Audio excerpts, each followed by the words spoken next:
دنیا کی زندگی عارضی ہے، آخرت کی تیاری کیسے کریں؟ بسم اللہ الرحمن الرحیم۔ السلام علیکم ورحمۃ اللہ وبرکاتہ۔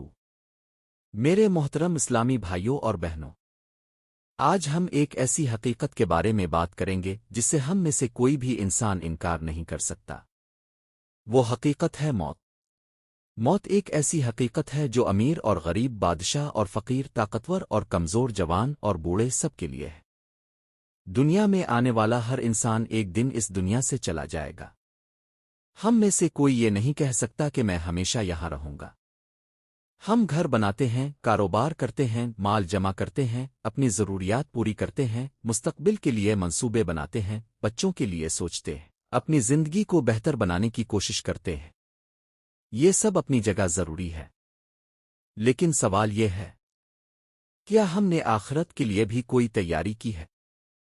کیا ہم نے کبھی تنہائی میں بیٹھ کر یہ سوچا کہ اگر آج ہماری زندگی کا آخری دن ہو تو ہم اپنے رب کے سامنے کیا لے کر جائیں گے؟ یہ سوال ڈرانے کے لیے نہیں ہے، یہ سوال ہمیں جگانے کے لیے ہے، کیونکہ جب تک سانس باقی ہے ہمارے پاس اپنے اعمال بہتر کرنے کا موقع موجود ہے۔ دنیا کی حقیقت۔ میرے پیارے بھائیوں اور بہنوں، دنیا کتنی عجیب جگہ ہے۔ جو چیز آج ہمیں بہت بڑی لگتی ہے، کچھ عرصے بعد وہی چیز معمولی محسوس ہونے لگتی ہے۔ بچپن میں ہمیں کھلونوں کی فکر ہوتی ہے، جوانی میں تعلیم، روزگار، رشتے اور مستقبل کی فکر ہوتی ہے، پھر گھر، کاروبار، اولادہ اور دوسری ذمہ داریاں زندگی کا حصہ بن جاتی ہے، اور انسان انہی چیزوں میں مصروف رہتے رہتے اپنی اصل منزل کو بھول جاتا ہے۔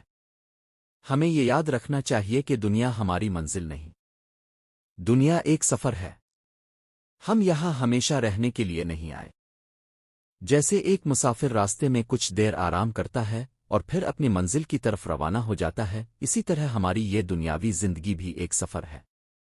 اصل منزل آخرت ہے۔ ہم دنیا کے لیے کتنا سوچتے ہیں؟ میرے عزیزو، ذرا اپنے دل سے سوال کیجئے، ہم دنیا کے مستقبل کے لیے کتنی منصوبہ بندی کرتے ہیں؟ ہم سوچتے ہیں کہ گھر کیسے بنانا ہے، بچوں کی تعلیم کیسے ہوگی، کاروبار کیسے بڑھے گا، کتنا پیسہ جمع کرنا ہے، کون سی چیز خریدنی ہے، کہاں جانا ہے۔ لیکن آخرت کے لیے ہم کتنی منصوبہ بندی کرتے ہیں؟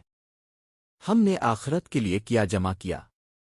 صدقہ، نیکی، کسی غریب کی مدد، کسی کا دل خوش کرنا، والدین کی خدمت،